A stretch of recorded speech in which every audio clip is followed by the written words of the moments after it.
Welcome,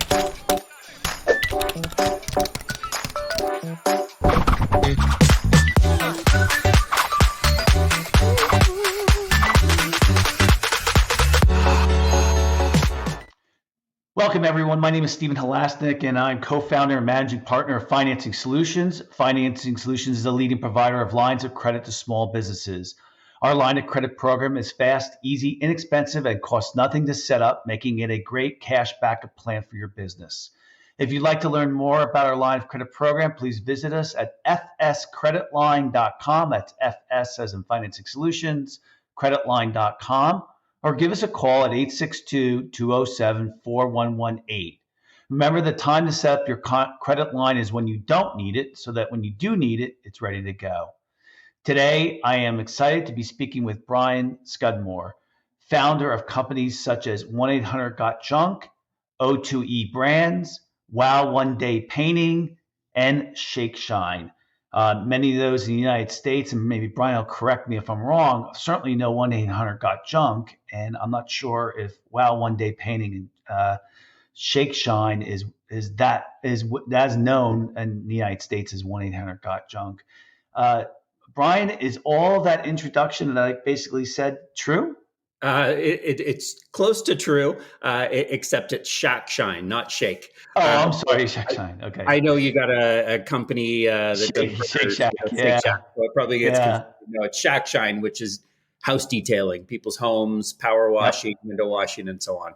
Yep. And Brian's also an author of a book that came out in 2018 that's very popular called WTF, Willing to Fail, How Failure Can Be Your Key to Success. So Brian, welcome to today's Entrepreneur MBA podcast. Yeah, thanks for having me, Stephen. So today's topic, what we're going to cover, and Brian might be a little surprised as to the topic because, Brian's built some very, very big companies, but according to Google, this is one of the top questions that is asked, which is common mistakes small business owners make when growing their business. Mm-hmm. And so I kind of noticed that question, and I wanted to it was typed in by about 900 people a month. And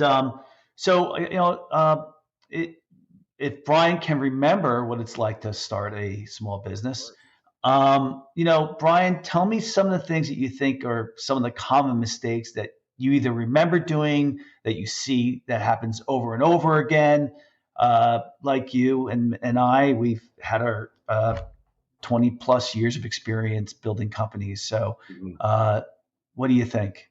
Yeah, well, there's lots of mistakes we make, and it's part of learning. So even when you mentioned my book, WTF, Willing to Fail, I cover mistake after mistake after mistake in that book. And they were all mistakes or failures I had to make to learn to get to the next level. But I think the most common mistake, the easiest one to fix, is people bringing the wrong people on board into their business. When we start a company, we say, okay, we need employees, and we're not as careful as we should be in finding the right people. So a story, 5 years into my business, 1994, I had 5 trucks, $500,000 in revenue. Business was working. Things were great in many ways, but I had the wrong people. I realized I stopped having fun in my business. So I looked around and I said, why aren't I having fun? Well, it was the people I surrounded myself with. Instead of happy, smiley, optimistic truck team members, I brought people on board that were complaining and they were negative. They saw the world as the glass is half full. And so I decided to make a bold move and fire my entire company. I had 11 employees. One bad apple spoils the whole bunch. I think 9 of them were bad apples. And so I got rid of them out of my business. And I started with 2 simple words. I said, I'm sorry. I'm sorry that I let you down as a leader. I didn't bring in the right people. I haven't given you the love and support that you needed to be successful, and got those people out of my business. So it was a big mistake. And it paid off in the end because we built a culture that wins awards, that is growing. We're a $500 million business now instead of a $500,000. And so it was a mistake that we learned from that made a big difference. What do you think, how much do you think contributed to your own management skill in those people not doing as well as they should have? Well, I was a new manager, and so I think 100% of it was attributed to me. No one else was to blame for me hiring the wrong people, not training them well enough, not picking the right people, and not building the culture that I would one day go on to build. So I think I started with the wrong people, but that was a management decision that I incorrectly made. And once I figured out how to find the right people and treat them right, then it became okay, I've got these right people, but they need to be developed. We need to show them constantly we care. We need to have the systems and processes in place that will allow them to succeed in our business. So, management ability, I'm a better manager today than I was 30 years ago, but I also found that shifting my mental frame from managing to leading, it's about leading people. We don't have a management team, we have a leadership team. We're not creating managers, we're creating leaders. And we want people to follow our vision, and we want to build something bigger and better together. And that requires great leadership, and we're improving constantly. Now, before we got onto the podcast, I had mentioned to Brian that we have some mutual friends. One of them is Cameron Harold, who's been on this podcast before, and also Jack Daly as well. Now, Cameron, I thought he was one of the earlier people that you hired, I guess, after you had let all 12 people go. Is that accurate? Yeah, so I brought Cameron in 1999, I believe. Actually, it might have even been no. You know what it was? I think it was about 2000 or 2001. So we had already been a $2 million business. Oh, you okay? 2 million. And Okay, which Cameron is was still around. small. Yeah, still small. And Cameron Yeah. was around until 106 million. So he certainly helped us through great growth. And then of course I fired my best friend. Cameron and I are still great buddies, and we keep in touch constantly. But Yeah. I had to make a change with Cameron because we were both two fire ready aim types at the helm of the business. And Cameron would tell you if he was on this podcast with me, it was the right decision for both of us. But what got us to that $100 million mark as a company, the leadership had to change to get us to the next level. Yeah, the reason I bring up Cameron is that Cameron's got a very unique personality and skill set, right? And I can see where Cameron now kind of has this niche where he's really works with chief operating officers, people who really help entrepreneurs like yourself make things happen. So where you're the idea guys, you know, according to him, he's kind of the guy who lets you do what you're really good at. And he tries to implement what you did, what you wanted. That to me, the reason why I raised that is that sounds like a pretty good person, regardless who it is, if it's Cameron or somebody else, to have there if you are an entrepreneur. Would you agree with that? Yeah, Cameron was great to be there in the early stages of us building the business. When the business got beyond 100 million, it needed a much greater level of rigor and discipline for someone who would be our COO or our president. So I ended up actually recruiting someone who was a friend of Cameron's from his fraternity, and Eric Church. He's been around 9 years. He's the guy that's been able to bring us to a $500 million. He'll bring us to $1 billion and beyond. He's just got a much more planful, strategic viewpoint than, say, a Cameron Harold would have.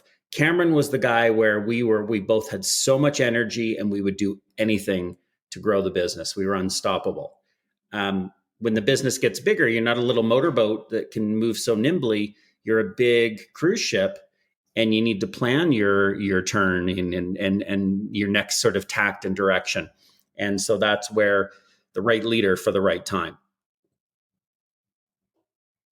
Yeah, I that's not uncommon, right? When you're going a big business, there's these different phases. When you reach, 5 million, 20 million, 100 million, and beyond, it's not unusual for there need to be some changes. I agreed.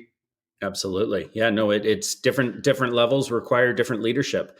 I've been lucky to be able to stay in my own business. Many founders make the mistake of not being able to get out of their own way. Now, I've been able to hold on to the vision, the culture, But beyond that, I've let go of most of what's needed in the day-to-day business because there's smarter, better people who can do it in a way that I just couldn't. Yeah.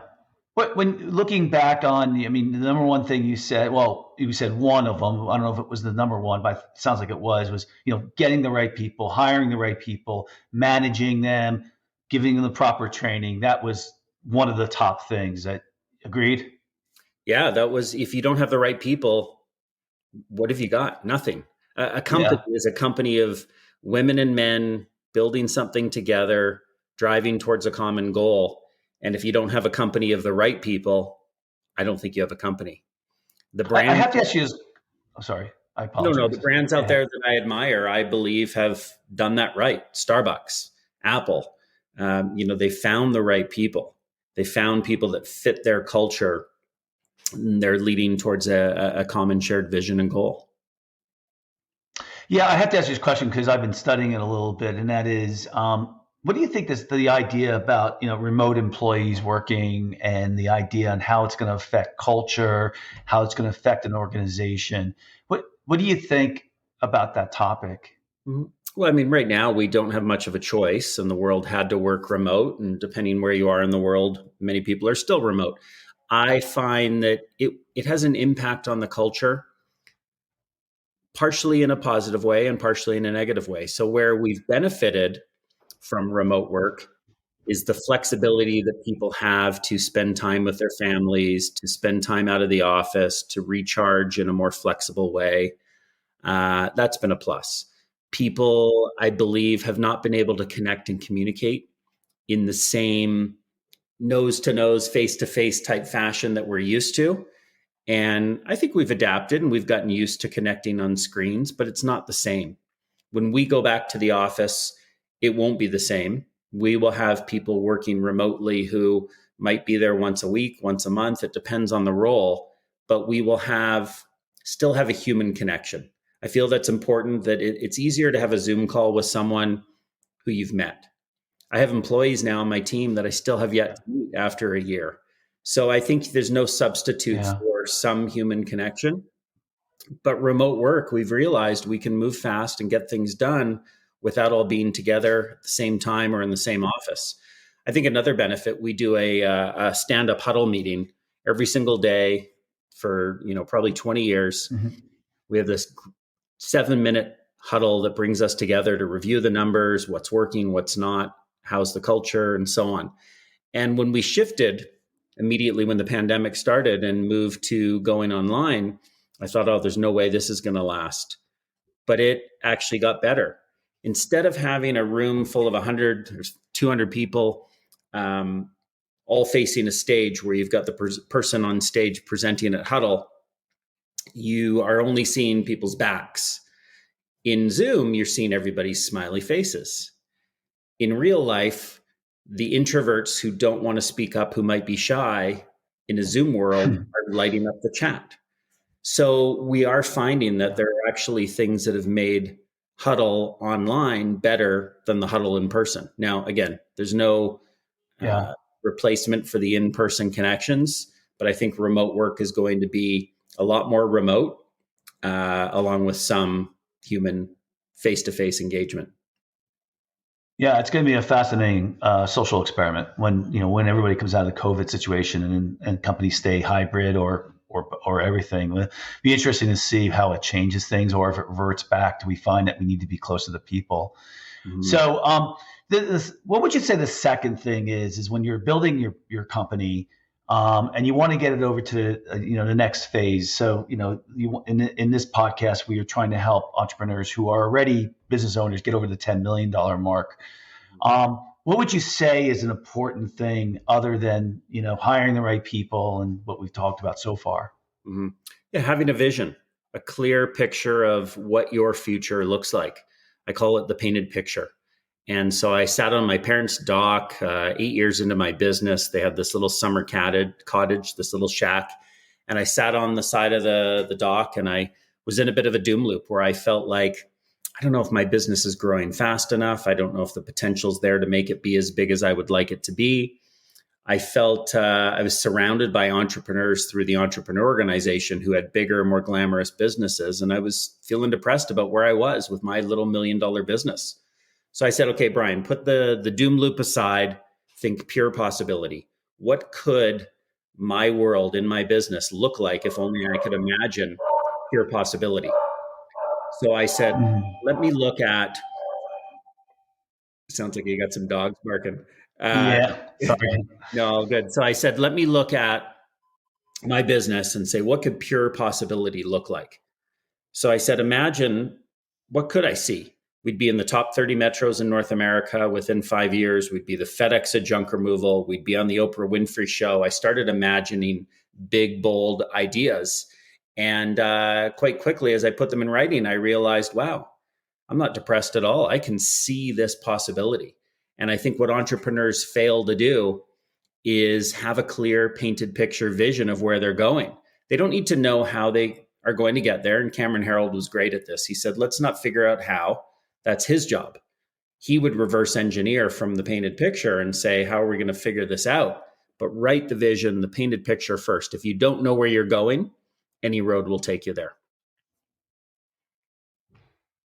Now, the other businesses you have got, once 1-800 Got Junk started really taking off and you started getting involved in other businesses, did you repaint that picture again? It was a different picture. It's like, for anyone that can relate to having kids, you've got an idea or they've got an idea of their future. It's different across kids. Ours is different across brands. And so for Wow One Day Painting, where we paint people's homes in a day through a franchised model, it's a very different vision, a great vision of customer experience and building the brand. But there's so many things that were different. And the same thing with Shack Shine. The house detailing business is a industry that we pioneered. Nobody had really consolidated all these services and added a premium brand. And so the vision again for that brand is very different. So all of our brands would have a painted picture, a vision of what the future looks like. And then we hire a leader, effectively a president or a managing director of that brand to make that vision a reality. Now, 1-800 Got Junk, you knew instantly that you had something kind of going there. You never knew it was going to be as big as it turned out to be, because you saw when you started the business that you were getting lots and lots of calls. That's my understanding from what I read. Is that accurate? Say that again. That I Well, with 1-800 Junk, my question more is about pivoting. 1-800 Got Junk never really had to pivot that much. In other words, you started something and you knew it was growing really fast, and so you knew that you kind of didn't have to make a big change in your market and what you were doing. Whereas, have you had to pivot with the other companies that you've been involved with? we've had to pivot with every brand. I mean, 1-800 Got Junk. I don't think it grew quickly at all. It took Oh, 8 years to get to $1 million in revenue. To me, that's fairly slow. yeah, small. Yeah, yeah. We were also in the roll-off container business for a while, trying to see if that was the niche that we wanted to play in. So we tried to pivot to different spaces and didn't have success. We also pivoted to, our trucks. People wanted to have us do small moves for them or deliver some topsoil. We did a whole bunch of different jobs with our trucks, pivoting to try and find what model would work the best. But really, it came down to focus. We needed to focus. And in order to grow, we needed to be the best, the largest junk removal company on the planet. And we got out there and focused just on junk removal, not on roll off containers, not on doing moving, and off we went. So I think it was learning that the pivoting wasn't working. And by staying focused and staying in our lane, that's what made the biggest impact on our growth. Have you found the more experience that you've gotten, the less you have to pivot with newer businesses that you're getting involved with? It's a good question. I don't think that we've had to pivot less. I think that you think you understand a business. We were in the moving space for a while. We had a company called You Move Me. We ended up selling the business after 8 years because no matter what pivot we took, we couldn't make the business work to become any different than any other moving businesses. We offered incredible customer experience relative to other moving companies, but there was nothing that made it easier. There was nothing that made it really that unique other than our brand. And so we couldn't figure out how to pivot, and we decided to give up and bow out. But with Shack Shine, one of the pivots was adding Christmas lights. We do, we get up on ladders outside people's homes and we make their homes shine. And one of the things we added as a pivot was Christmas lights, which has become 25% of our revenue source. Why not put up holiday lights for people, in a slower season? So yeah, we pivot all the time. I think life is a pivot. I mean, look at us in COVID. Yeah. How have we all had to pivot with our businesses, our families, our travel? I don't think that pivoting ever stops. Has there been a model now that you've looked at that you say is these are the things that when we go into these other businesses, these are the things that we're looking for? I mean, scalability. Is there a common denominator that you've learned from 1-800 Got Junk that transforms into these other businesses now? Yeah, common denominator is the franchise model. So we find franchise partners. That's our space. We look for what we call the 4 H's: happy, hungry, hardworking, and hands-on. We want people that come in that say, yeah, maybe I don't want to invent the recipe. Maybe I want to follow a recipe. So, someone I've come into contact with recently, Shaquille O'Neal, he's worth over $500 million in revenue, and he's a big franchisee. He buys into franchise systems, whether it's Five Guys Burgers and Auntie Anne's pretzels. He buys franchises and he goes, hey, I can put in my leadership team of people. It's like playing the game of basketball, but it's in business. And he grows these incredible organizations through franchising. So franchising has been our model. Find entrepreneurs who want to follow a scale. And, other things that we've put into place. We've said, hey, it's got to have $100 million potential for us to go into it as a space, as a category. It needs to be franchised. It needs to need a brand. It needs to need some consolidation of the industry. And of course, it's got to have mass appeal. I mean, snow removal is not something that's going to work in all markets. Swimming pools is not going to be something that works in all markets. So home services, but they've got to fit into a space that makes sense for us in terms of scalability. So far we talked about bringing on the right team. We talked about pivoting, kind of got into that conversation. What else do you think small business owners need to know in order to get to past the $10 million mark? Yeah, 3 things I say. So we've talked about having a vision, having the right people. And the third one I always believe in is my favorite book I've ever read is The E-Myth Revisited by Michael Gerber. Sure. Having the right systems. People don't fail, systems do. If you don't systematize your business, you're never going to scale it. Every best practice in your business needs to be such that you can say, here's the way we do this. So here's the 1-800 Got Junk way. Each and every time, repeatable processes so that the business can scale and grow. When I look at 1-800 Got Junk or Wow One Day Painting as an example, any of our brands, they're the same from city to city. They've got different leaders owning the franchise, but they follow the systems. The brand looks, feels, and acts very similar for a consistent consumer impression. How do you find that? I mean, you gave us those 3 lessons right there. You find it's so amazing that if you sat there and you said, if I just follow these 3 principles on a consistent basis, I really don't need to know a lot more than that, right? If I just execute really well on these 3, I'm exaggerating, of course, but do you find that you get away from the principles that you kind of know had made you got very successful? Do you stray a little bit sometimes? I don't think so. I think Vern Harnish, who created EO, would say, grow where you're planted, figure out where you're strong and stay there. And so I've stayed in franchising, in home services, and in following those principles of vision, people, and systems. And so I think over time we stray less. Now that can get in the way of innovation and having you be too too rigid. But no, it's our secret sauce, and it's what's worked for us. We have a couple of minutes left, and is there anything else that you'd like to tell some of our listeners about what you think that they should know about growing their business? I think we've covered the basics. I mean, really, like as a new entrepreneur or as an existing entrepreneur, I would look at this and say, what has worked for Brian doesn't mean it's going to work for me, but what's worked for Brian? Vision, people, and systems. How can I learn more?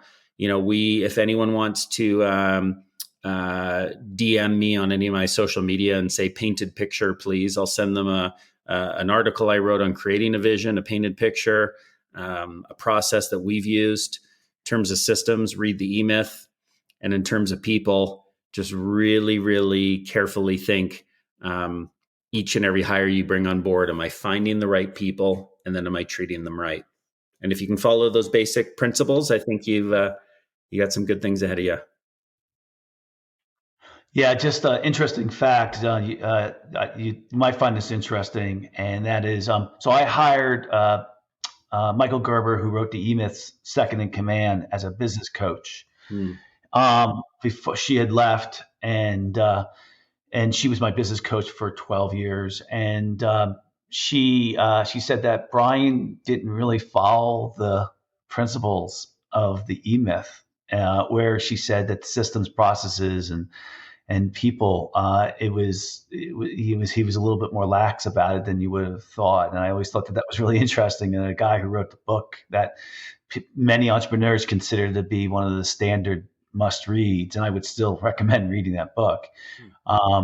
But she was a huge help to me, and helped me do a lot of things that I've been lucky enough to say I've accomplished. So, Brian, I want to really thank you for coming on board today.